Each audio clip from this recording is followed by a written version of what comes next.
On a cold December morning in 1985, a steelworker named Frank Marquez walked through the gates of the Bethlehem Steel Plant in Lackawanna, New York, for the last time. He had worked there for 23 years. His father had worked there before him. The plant had employed 17,000 people at its peak, turning raw iron into the beams that built American bridges, skyscrapers, and warships. Frank had a pension, a union card, and a mortgage he was halfway through paying. He had done everything right. Now he carried a cardboard box containing his work boots, a company mug, and a photograph of his daughter's baptism. The plant was closing. The jobs were not coming back. That same morning, 300 miles south in Manhattan, a 39-year-old bond trader named Michael Milken sat in his office at Drexel Burnham Lambert. He had arrived at 4:30 in the morning, as he did every day, to begin calling clients before the markets opened. Milken did not make steel. He did not build anything you could touch. He created financial instruments called junk bonds that allowed corporate raiders to borrow billions of dollars to buy companies, strip them for parts, and sell the pieces for profit. That year, Milken would earn $550 million, not over his career, in a single year. It was more than the combined annual wages of every worker at the Lackawanna plant. These two men never met. They existed in parallel universes that had once been connected by something called the American dream, the promise that hard work would be rewarded, that corporations and workers shared a common interest, that the economy existed to serve everyone. By 1985, that connection had been severed. The wealth that once flowed to men like Frank Marquez was being rerouted, systematically and deliberately, to men like Michael Milken. This was not an accident. It was not the inevitable result of global competition or technological change. It was a policy choice made by specific people, justified by a specific ideology, and implemented through specific mechanisms that transformed the American economy and created the inequality we live with today. This is the story of how greed became good, how a small group of economists, politicians, and financiers dismantled the post-war social contract and built a new economy that rewarded capital over labor, shareholders over workers, and financial engineering over productive enterprise. The revolution they launched in the 1980s did not end when the decade closed. It accelerated. And we are all still living in the world they made. To understand what happened in the 1980s, you have to understand what came before. The 3 decades following World War II were the golden age of American capitalism, not because the economy was perfect, but because its gains were shared. Productivity rose steadily, and wages rose with it. A single income could support a family, buy a house, and send children to college. Union membership reached 35% of the private workforce. Tax rates on the highest incomes exceeded 90%, not because Americans were socialists, but because the war had taught them that shared sacrifice required shared reward. The gap between executive pay and worker pay was roughly 30-1. It was capitalism, but capitalism with guardrails. The system began to crack in the 1970s. Inflation soared.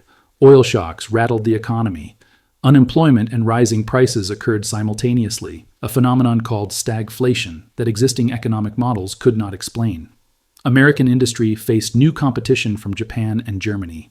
The post-war consensus that had balanced the interests of business, labor, and government began to fracture. Into this crisis stepped a new ideology and the politicians who would implement it. Ronald Reagan was elected president in 1980 on a promise to restore American greatness. His economic philosophy, soon called reaganomics, rested on a simple premise. Government was the problem, not the solution. Regulations strangled business. Taxes punished success. Unions protected lazy workers at the expense of efficient companies. The solution was to unleash the free market by cutting taxes, slashing regulations, and breaking the power of organized labor. What was good for business would be good for everyone because wealth would trickle down from the top to the bottom. Across the Atlantic, Margaret Thatcher was implementing the same revolution in Britain. She crushed the coal miners' union in a year-long strike that broke the back of British organized labor. She privatized state-owned industries, selling national assets to private investors. She deregulated the financial sector in what became known as the Big Bang, transforming London into a global financial center. Reagan and Thatcher spoke the same language of markets, freedom, and individual responsibility. They shared the same enemies: unions, regulators, and anyone who believed the government had a role in shaping economic outcomes. Reagan fired the opening shot of the new era in August 1981, when 13,000 air traffic controllers went on strike for better pay and working conditions. Previous presidents had negotiated with striking workers. Reagan gave them 48 hours to return to work, then fired every single one who refused. The Professional Air Traffic Controllers Organization was decertified. The message to every union in America was clear. The government was no longer neutral. It was on the side of employers. Union membership, already declining, collapsed. The workers who had once negotiated collectively for wages, benefits, and job security now faced their employers alone. But breaking unions was only the beginning. The real transformation happened on Wall Street, where a new breed of financiers was discovering that the old rules no longer applied. The key innovation was the junk bond, a high-yield, high-risk debt instrument that Michael Milken perfected at Drexel Burnham Lambert. Before Milken, companies borrowed money through conservative channels, banks, and investment-grade bonds, available only to established corporations with strong credit ratings. Milken realized that riskier companies would pay much higher interest rates for access to capital. He created a market for these bonds, convincing investors that a diversified portfolio of junk bonds could generate enormous returns. He was right, and the money poured in. The junk bond changed everything because it democratized debt. Suddenly, anyone with access to Milken's network could borrow billions of dollars to buy almost any company, regardless of whether they had the cash on hand. This enabled a new phenomenon, the hostile takeover. Corporate raiders, men like Carl Icahn, T. Boone Pickens, and Ronald Perlman, used Milken's junk bonds to launch attacks on established companies. They would announce a tender offer to buy shares at a premium, financed by billions in junk debt. If they succeeded in gaining control, they would strip the company of cash reserves, sell off divisions, lay off workers, and load the remaining company with the debt used to acquire it. The raiders extracted enormous personal fortunes. The companies they left behind were often crippled. The most spectacular deal of the era was the 1989 leveraged buyout of R.J.R. Nabisco, immortalized in the book Barbarians at the Gate. The bidding war between management and the private equity firm Kohlberg Kravis Roberts eventually reached $25 billion, an almost incomprehensible sum at the time. The deal was financed almost entirely with debt. When the dust settled, R.J.R. Nabisco staggered under a mountain of obligations that would take decades to repay. The bankers and lawyers who arranged the deal collected hundreds of millions in fees. The workers who made the cookies and cigarettes saw none of it. The ideology that justified all of this was crystallized in a single phrase that came to define the decade. In 1987, Oliver Stone released the film Wall Street, featuring Michael Douglas as the corporate raider Gordon Gekko. In the film's most famous scene, Gekko addresses the shareholders of a company he is trying to acquire. Greed, for lack of a better word, is good, he declares. Greed is right. Greed works. Stone intended the speech as satire, a condemnation of the values he saw destroying American industry. But something unexpected happened. Wall Street embraced Gordon Gekko as a hero. Young men flocked to finance careers hoping to become him. The satire became aspiration. The real-world version of Gordon Gekko was Ivan Boesky, an arbitrageur who made hundreds of millions betting on takeover deals. In 1985, Boesky gave a commencement speech at the University of California, Berkeley, in which he told the graduates that greed is healthy. You can be greedy and still feel good about yourself. The audience applauded. A year later, Boesky was arrested for insider trading. He had been receiving illegal tips from investment bankers about upcoming deals, using the information to profit before announcements became public. He cooperated with prosecutors and implicated Michael Milken, who was eventually charged with 98 counts of racketeering and fraud. Milken pleaded guilty to 6 felonies and paid over $1 billion in fines and settlements. He served less than 2 years in prison. He emerged still worth hundreds of millions of dollars, and in 2020, he received a presidential pardon. The scandals of the 1980s, Boesky, Milken, the savings and loan crisis that cost taxpayers over $100 billion, were treated as excesses, aberrations from an otherwise sound system. But the scandals were not aberrations. They were the logical result of an ideology that celebrated greed, dismantled regulations, and treated markets as infallible. When you tell people that greed is good and then remove the rules that constrain greed, you get exactly what the 1980s produced. Fortunes for the few, instability for the many, and a financial system that would crash repeatedly in the decades to come. The human cost was measured in closed factories, broken pensions, and communities that never recovered. Between 1980 and 1990, the United States lost over 2 million manufacturing jobs. Cities like Lackawanna, Youngstown, Flint, and Gary watched their economic foundations disappear. The workers who lost those jobs were told to retrain, to adapt, to find new opportunities in the service economy. Many never did. The suicide rate among middle-aged white men without college degrees began a climb that continues to this day.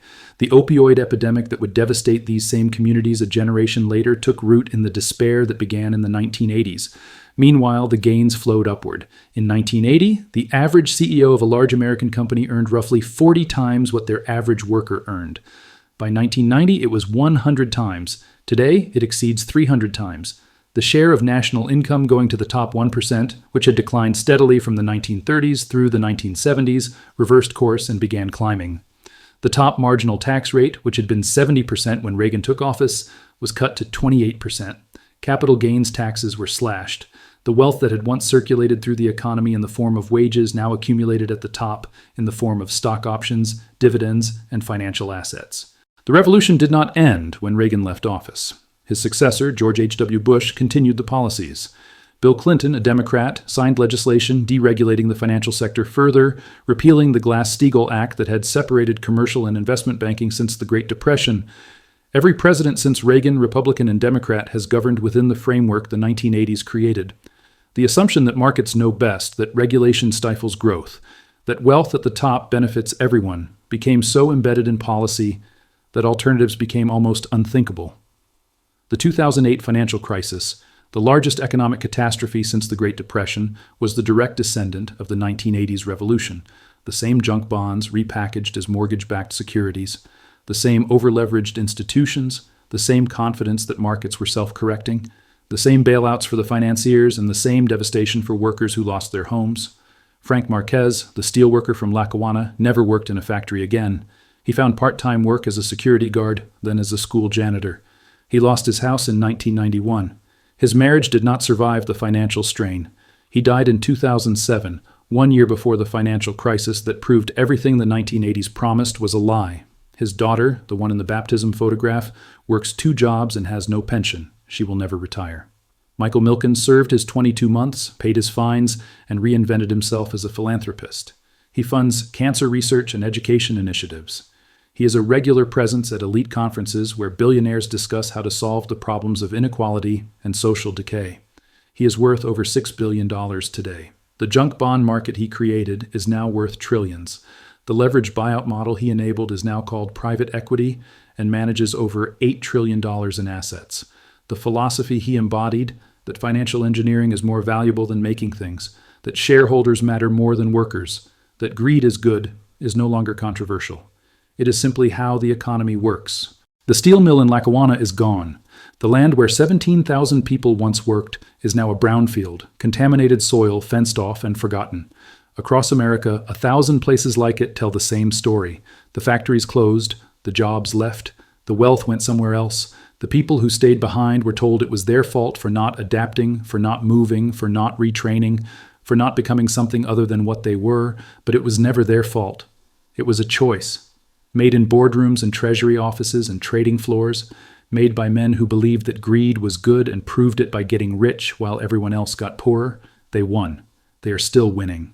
And the world they built in the 1980s is the world we are still trying to survive. Gordon Gekko was supposed to be a villain. 40 years later, he runs the economy.